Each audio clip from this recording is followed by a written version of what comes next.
On those days, maybe when we're back at work or at university or just out and about on the streets, and we're mixing with people who don't share our pro-life beliefs, people who disagree with us about abortion. But that's when we need to speak up the loudest.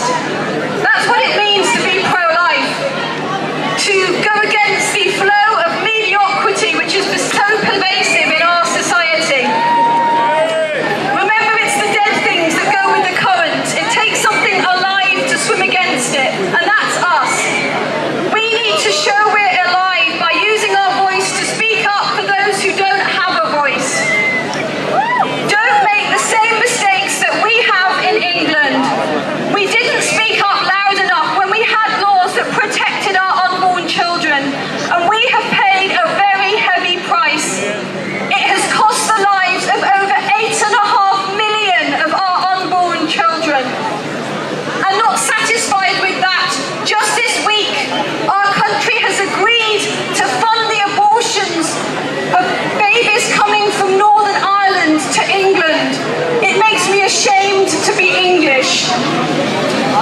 A while ago, a friend of mine moved from England to come and live here. And one of the things she said she noticed was that she actually met people who had Down syndrome.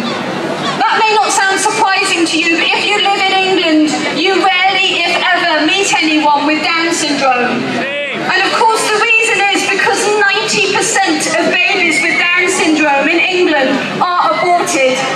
Yes, 9 out of 10 babies with Down syndrome in England don't live to see the light of day. This will happen in Ireland too if you don't speak up to save the 8th. Every week I pray outside of Mary Stokes Abortion Centre in Birmingham. And in this one building alone, every year, they abort over 5,000 little babies. This will happen in your cities, in your streets, on your doorsteps, if you don't speak up to save the 8th. Just recently, I was speaking to a woman who has had 5 abortions, and yet she struggled to even articulate as to why she'd had them. But what she did articulate very well was the pain and suffering it had caused her, how it had almost destroyed her very life. This will be happening to your women in Ireland if you don't speak up to save the 8th. Many of you will have heard how this week on Tuesday, the British Medical Association voted in favour of supporting the total decriminalisation of abortion in England, which would take away the very few safeguards we have left for our unborn children. In practice, it would pretty much mean abortion until birth for any reason. Sadly, this didn't come as too much of a surprise to me. Prior to this, I'd been talking to some medical students. I got into quite a conversation with one young woman, and I asked her what her ambitions were. Without batting an eyelid, she looked me in the face and said, "I want to be an abortionist. I want to get abortion to as many women as possible." You see how the culture of death has affected, or should I say infected, our medical profession in England. This will happen to your medical students, to your nurses, to your doctors, if you don't speak up now to save the 8th. Before I came here, I was talking to a friend of mine who has had 2 abortions. It's caused her an immense amount of regret, particularly as when she wanted children, she couldn't have them. I asked my friend if there was anything that could have prevented her from aborting her children. After a minute's thought, she said, yes, there is one thing that would have saved my babies: the law. She said, if it had been illegal to have an abortion, I wouldn't have done it, and I would have my 2 children with me today. Your law is literally saving lives. In many situations, it is the only thing that stands between life and death for your unborn children. But you will lose that protection if you don't speak up to save the 8th. Don't think you can wait for the person next to you to say something. Don't think you can leave it all people to a big pro-life organisation. Yes, we're all busy, but there is no substitute for your voice. There is no substitute for your presence.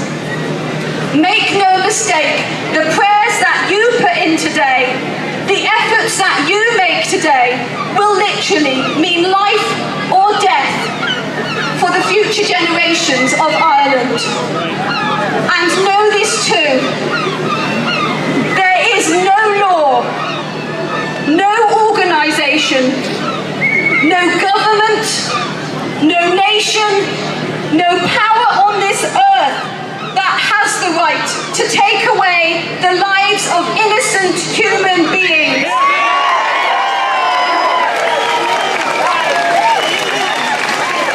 The right to life is God-given. And if we forget that, we forget the very essence of who we are. So thank you, Ireland. Thank you for being such a beacon of hope to us in England. May your future generations live to thank you. And may God bless you. Hello, everyone.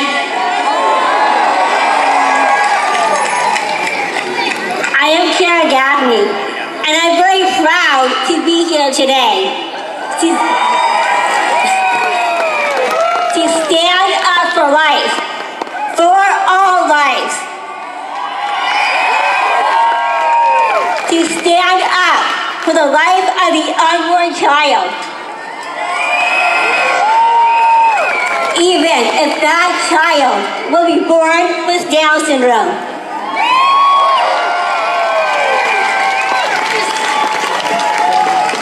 I am from the U.S., and in my country, and in many countries all around the world, babies who may have Down syndrome are being wiped out before they can even take their first breath. But not here, not today.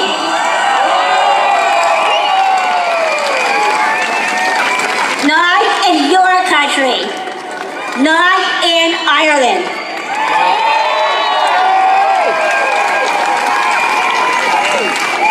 Not in the homeland of my extended family. A family of Gaffneys and Lynches, O'Connells, Garrettys, Durdans, McGee's, Hennigan's, and Fitzgeralds, just to name a few.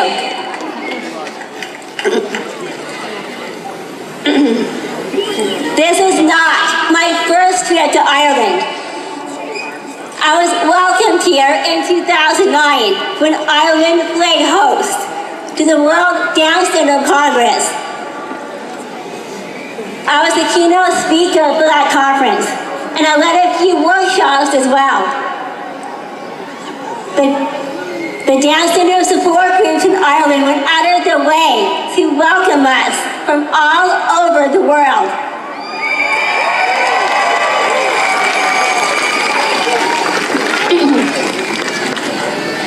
When the conference was over, I went for a little swim and I down Mary Harbor.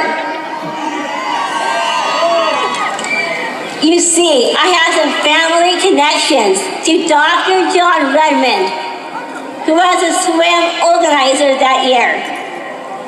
He and I both swam in a similar race, a race across the San Francisco Bay.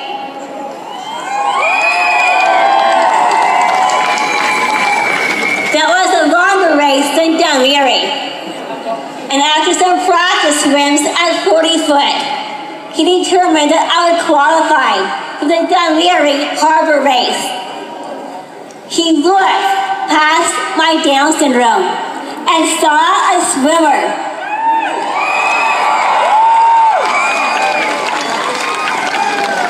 It was a great day. It was a great swim. And I was honored with a trophy for being the fastest fastest woman overseas swimmer.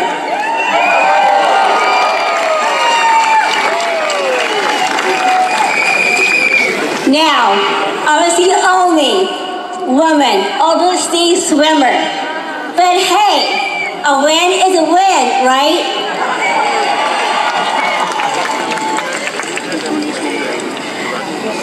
Those of us with Down syndrome have come a long way from the dark ages of lives spent in institutions.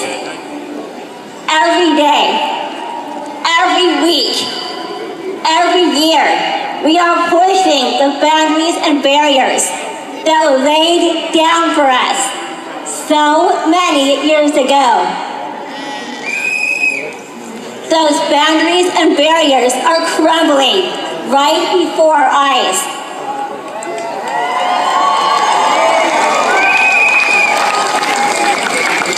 Just look around. You see young children with Down syndrome learning along with their peers in school.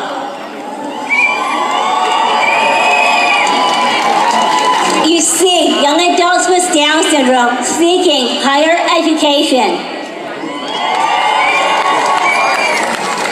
You work alongside a person with Down syndrome in the workplace. And you stand beside a person with Down syndrome at a rally for life.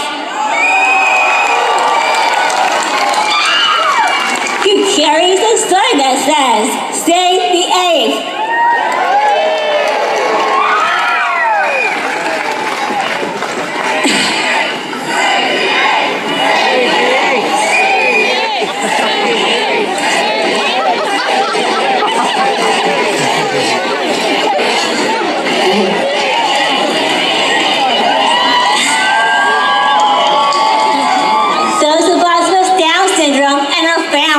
Will keep pushing on those boundaries and barriers that get in the way.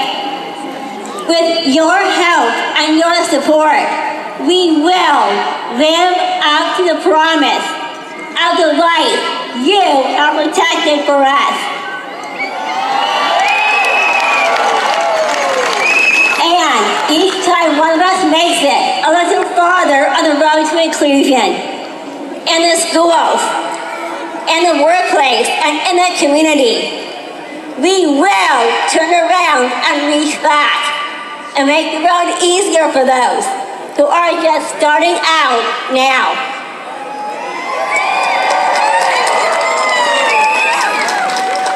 That is humanity at work.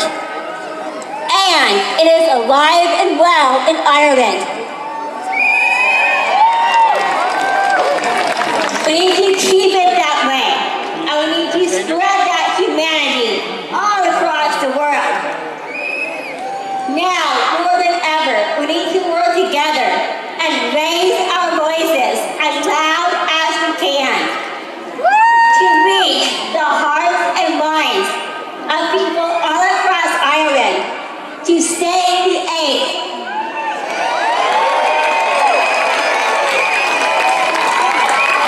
To save lives, to save all lives. Thank you, Ireland, for having the courage to lead the way for the world. Thank you very much.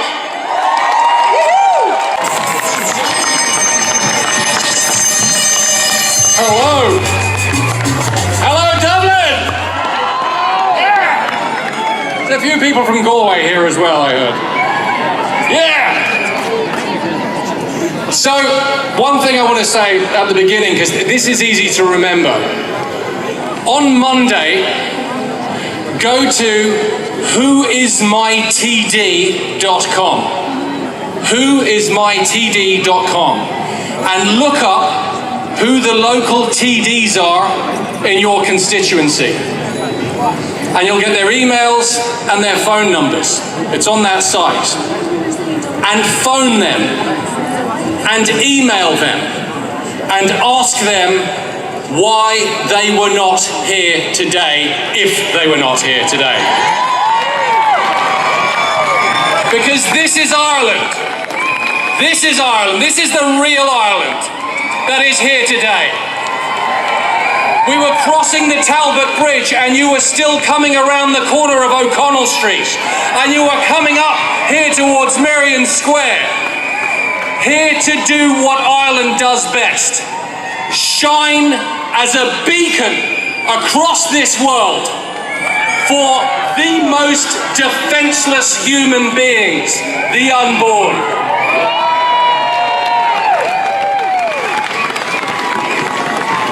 This is a phenomenal country, and we are proud of our country, and we are proud of our Constitution.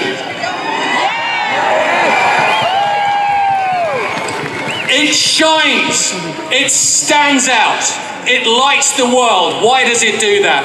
Because it recognizes the fundamental human rights of the pre-born human individual. That's progressive for you. And there is nothing in this world that is made better by the loss of an unborn child.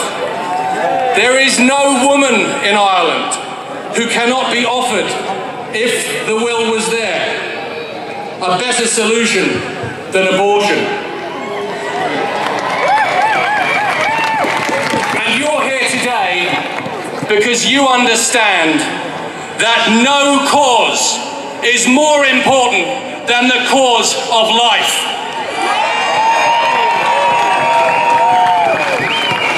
And there are fewer groups of humans that are more defenseless than the pre-born human individuals, and yet our country's constitution protects and defends them, and we will not allow them to take away the 8th Amendment and dehumanize the pre-born, because this is Ireland.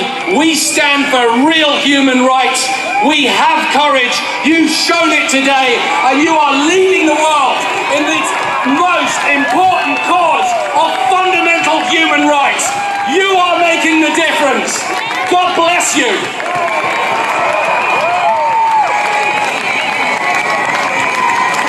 And every single one of you here today, every single one of you is making a difference.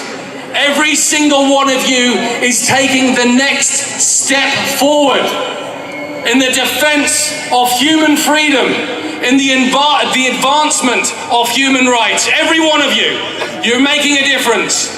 So don't just come up here today. I know you're not like that because you're phenomenal, all of you. But let's not go home and say, that was great, we'll be back next year in Belfast, we'll be back here the year after. You are now in the movement. Join the movement. Go out there. Campaign. Take that sign home with you. Put it in your window. Put the bumper sticker on your car. Defend the fundamental right to life of the preborn, and let's show them what the difference is in Ireland. That this nation, that this great historied country can make a fundamental difference in the world and lead the world in carving a new era of human history, of human freedom. The era when finally we will recognize the rights of the unborn, that they are human individuals just like that. The new great cause of human rights, the new great cause of freedom. You're part of it. Get out there. Let's campaign. Bring on the referendum, I say. Bring it on. And let's win, because win we are going to do. And I'll say one other thing. Let's spare a thought for the 100 people or so that we walked through. They were hoarse and only 10% of our crowd had walked past them. The black shirts that we walked through, yelling and screaming, do not represent the cultural values of this country. You do. And to the media, we love you. We know you're not on our side. We don't expect you to be balanced. We gave up on that a long time ago. But we'll pay you little heed when it comes to this campaign. we're going to go out and every one of us is going to knock on doors, is going to leaflet, is going to campaign, because we know the tide of history is turning. We are on the right side of history. They're on the wrong side of history. And Ireland is going to chart the way for the world by saving the eighth and championing the cause of human rights and the unborn around the world. God bless you, thank you, and God bless Ireland. Give it up for Declan Conway! We're here tonight to hear from one of the, I think it'll be the most special speaker at the rally today. An amazing, amazing woman, Karen Gaffney, somebody I have been in awe of for a very long time. Not only is she an extraordinarily intelligent, articulate, and accomplished young woman, she's a champion swimmer. Believe it or not, she relay swam the English Channel. And for someone who can't even paddle, that's incredible.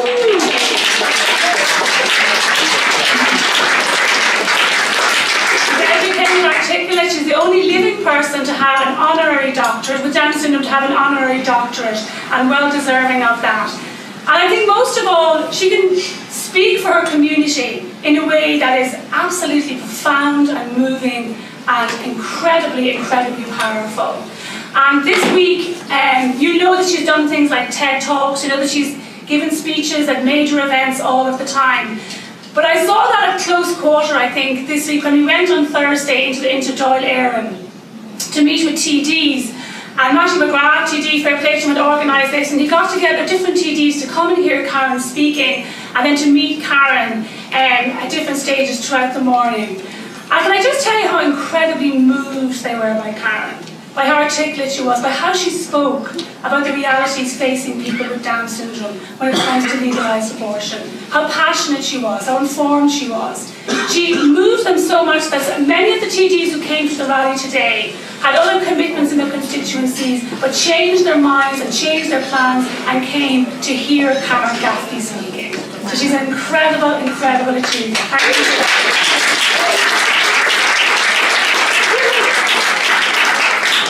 Before I hand you over to her, because who wants to listen to me when you've got Karen here to talk to you, just to explain to you the profound impact that people like Karen and other families and people with disabilities are having on this debate. When we look at, say, 2.5 years ago, when opinion polls have been conducted by people like News Talk Radio, and they were showing some really disturbing findings that 61% of people, for example, in a News Talk opinion poll, 61% of people agreed with abortion to be legalised in the case of where somebody had a disability. These are very, very disturbing findings.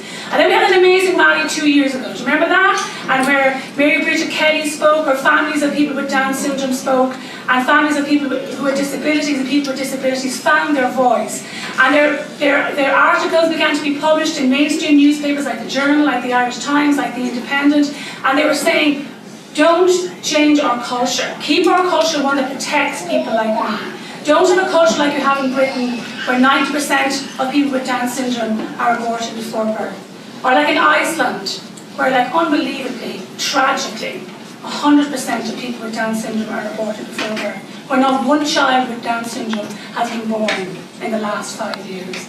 And I think people took that message on board. It really resonated with people because it came from the people like Karen, from people like Anne Trainer, from people like Joseph Cronin's family, people who are saying, we are standing up, like Karen did in the Dáil, like she did today, and speaking for ourselves, for our communities, to say, we do not want our community to be eradicated by abortion. We want better than that. You said in the Dáil, Karen, that we want to belong. Don't screen us out, screen us in. And I can see how much that moved everybody.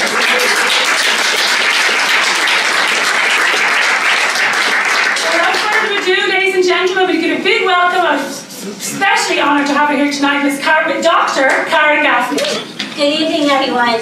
Good evening, Karen. I know it has been a very long day for many of you. And you probably had a lot of options about how to spend your time after that great rally. So thank you for taking your time to be here tonight and to give me the opportunity to make a case for Down syndrome. It's okay. I know I am different than you. I look differently. I talk differently. I walk differently. And I don't hear as well as most of you do. And I don't see as well either. And sometimes it takes me longer to learn things. Now, another thing that is different about me is that I can swim much longer and much farther than anyone in this room.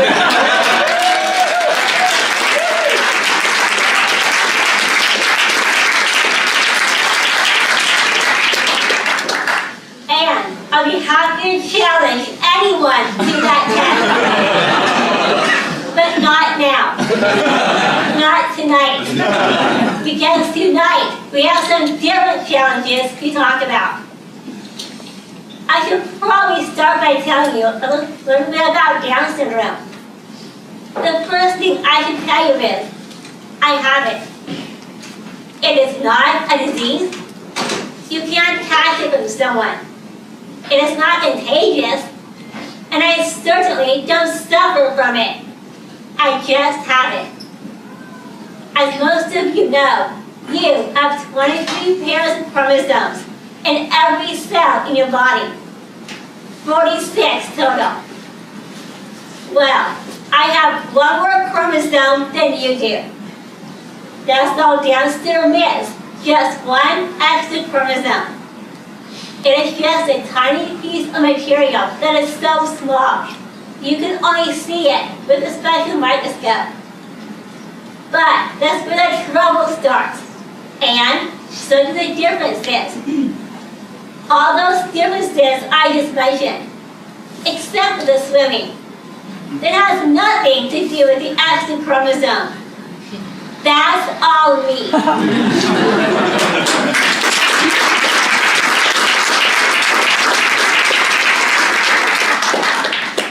Now, you might be wondering, why we call it Down syndrome?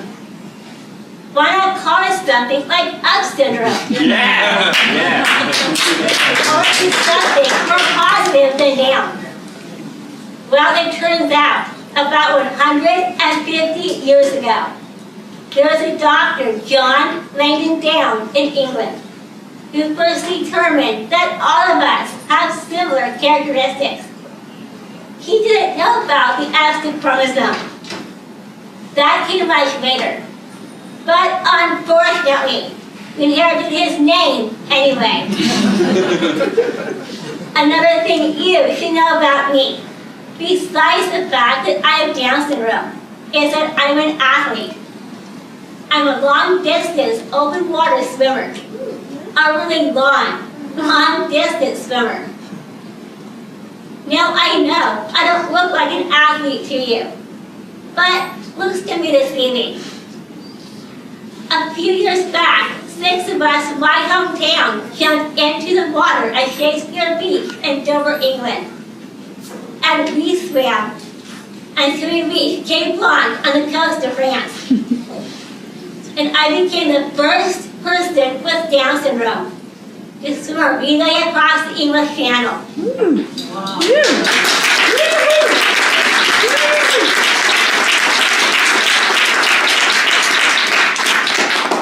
It's about 21 miles get across the channel from England to France. But our team swam about 37 miles that day because of the strong currents and tides. Oh, and no wetsuits are allowed in the 60-degree waters of the English Channel. Only regular swimsuits are allowed. It seems the first person to swim the channel did it that way. And he got to make all the rules for the rest of us. After that, I took on Lake Tahoe in the U.S. It's a very, very large lake that sits between the states of Nevada and California. And I swam 9 miles non-stop, straight across the width of the lake, from the Nevada shore to the California shore. That swim took me 6 hours to complete. Some of you may have heard of a famous prison that sits in the middle of the San Francisco Bay, called Alcatraz. They used to put all the very dangerous prisoners there because they thought no one could escape from that island. Well, I'm happy to report to you that I have.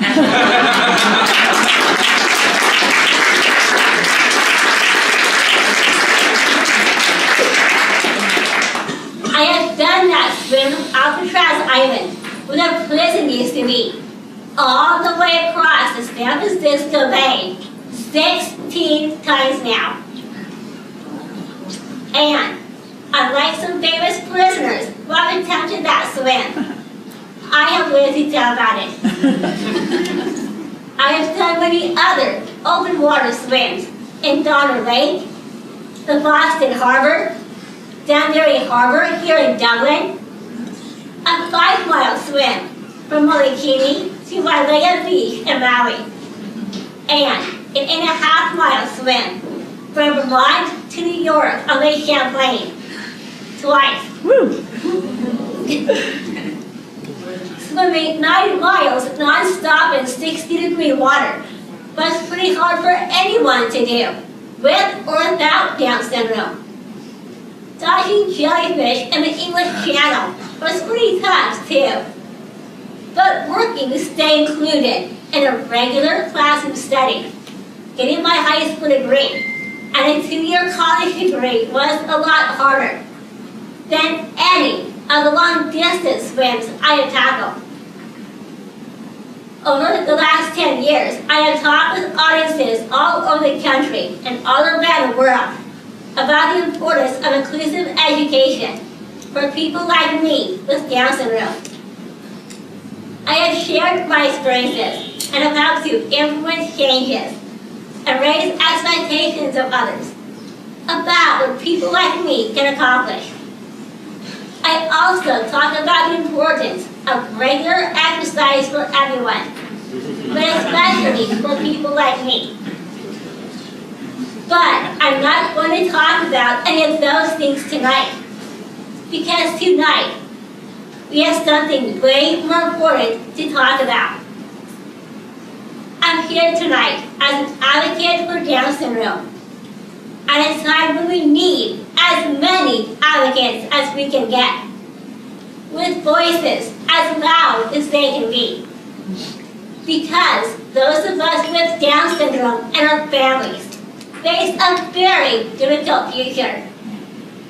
We face the possibility of wiping out all the tremendous progress we have made in the last 40 to 50 years.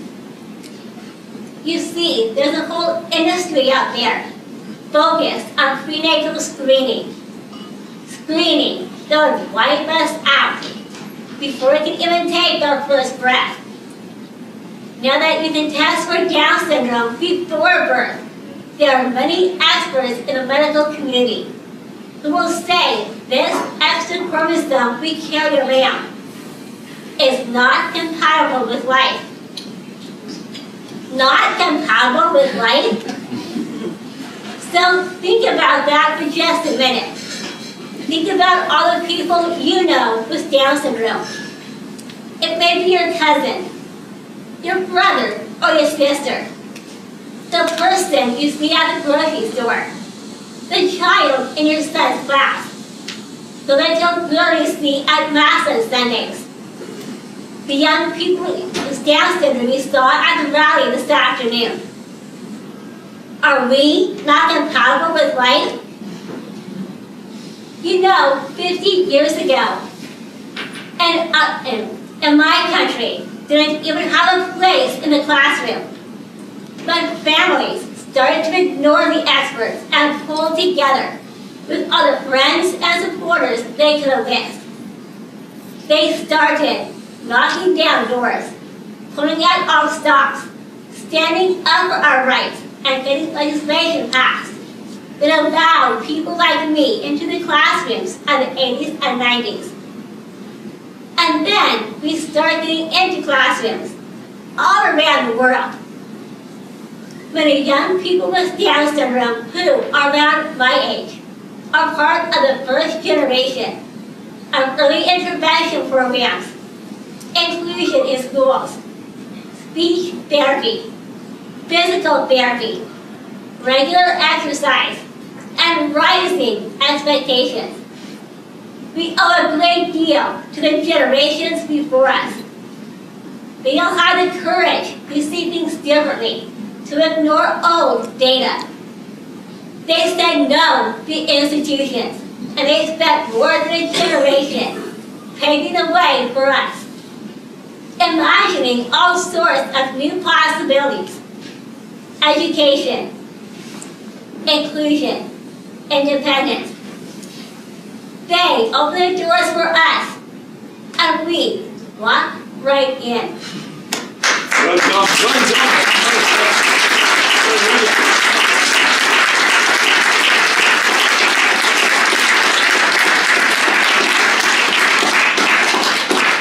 Their hard work was not in vain. We showed them the possibility. Now we have young people with Down syndrome all over the country and all around the world actually, graduating from their high schools, some going on to college, earning employable job skills, not sheltered workshop skills, employable paying job skills. However, just as we are making so much progress, something else is happening too. A whole industry has grown up, and the race is on to find newer, faster ways to test for Down syndrome before birth and to screen us out. Yes, screen us out. Down syndrome is being targeted because it is one of the easiest tests to do. All you have to do is count chromosomes. Without timely and accurate information about all our progress, and the test shows an extra chromosome in many countries around the world, pregnancies are being terminated, except for those who say, I know a different Down syndrome, or wait a minute, let me learn more about this. And those parents have to push back on the medical community that is good to advise termination, instead of education and learning about the real story on Down syndrome. Even though we have support groups all over the country, we still have experts advising families with old and outdated data. Data that is rooted in the past and reflects what happens with the life spent in an institution. And they are wrong. They are very, very wrong.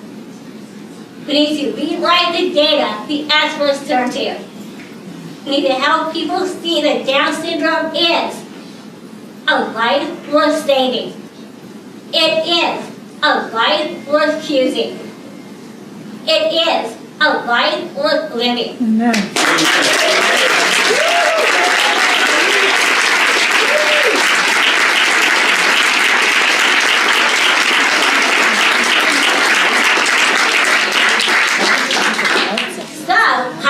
Say that. Well, pick any country, any city around the world. Search for the various Down syndrome support groups there. You will read about people just like me who battled their way through schools, got later diplomas, and are working hard to live and grow in their communities. You will read about some talented actors and musicians, dancers, golfers, public speakers, black belts in Taekwondo, and a few long-distance swimmers. Read about the jobs they hold in their communities. You have your own examples right here in Ireland, right here in this room. They are all rewriting the story on Down syndrome, which is exactly what we need right now.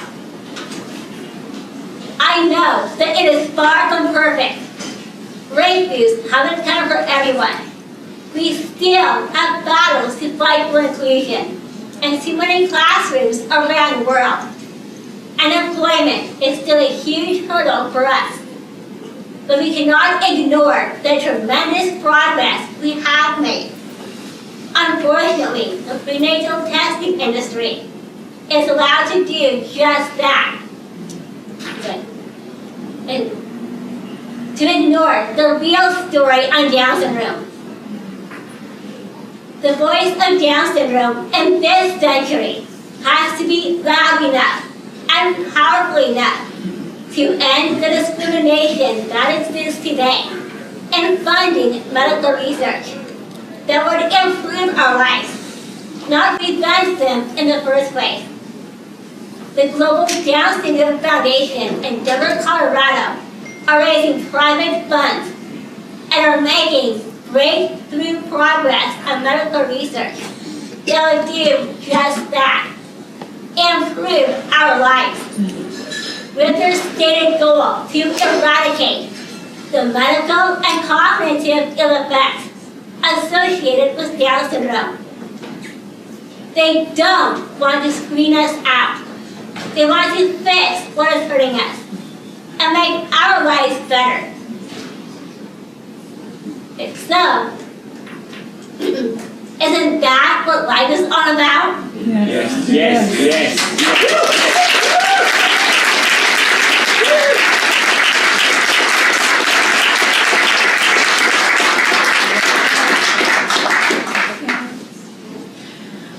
The Global Down Syndrome Foundation is leading the effort to pull together worldwide conferences on Down syndrome research, where all the latest information and progress is shared with researchers all around the world.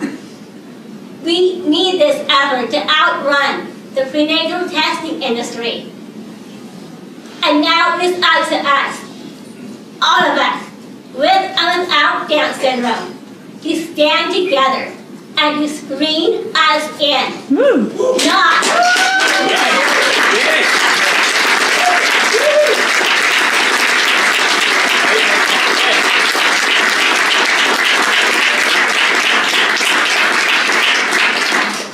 We need to stand together and show the world that Down syndrome is a journey of hope.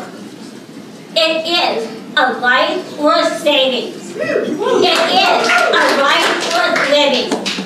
And we belong in this world. Thank you very much. Tens of thousands of people have taken part in a Rally for Life march in Dublin today. It was organised by groups seeking to preserve the Eighth Amendment. Taoiseach Leo Varadkar has promised to hold a referendum on abortion after the Citizens' Assembly recommended the controversial law be replaced. Campaigners of all ages travelled to Dublin from around the country today to take part in the Rally for Life. The message to Leo Varadkar is this, that you are going to lose this referendum on abortion because people in this country want a better answer for mothers and their babies than the barbaric and backward answer of abortion. Organisers say around 70,000 people took part in the march through the streets of the capital. They want to retain the Eighth Amendment to the Constitution, which acknowledges the right to life of the unborn. And we just think it's so important that people recognise the right of the unborn baby to life. It doesn't matter whether they're perfect or not, they're still human and they have a right to life just as much as any of the rest of us. No, we feel it's a great buzz here and it's very exciting to be here and be part of it, and it's a very positive vibe about the place as well. So I'm here because I believe in life for all, and it's as simple as that. But not everyone has the same opinion.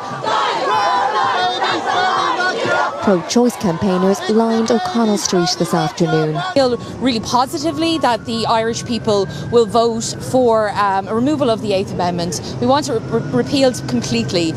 It took the march 2 hours to make its way to Merrion Square, where there was music and speeches, including from Karen Gaffney, a champion for people with Down syndrome. I am Karen Gaffney, and I'm very proud to be here today. To stand up for life, for all lives. Organisers say today's rally is a springboard for a series of events to be held between now and the referendum. referendum. While the Taoiseach says it wants it to be held next year, it still must be passed by the Oireachtas. Diane Connor, RT News on Marion Square in Dublin.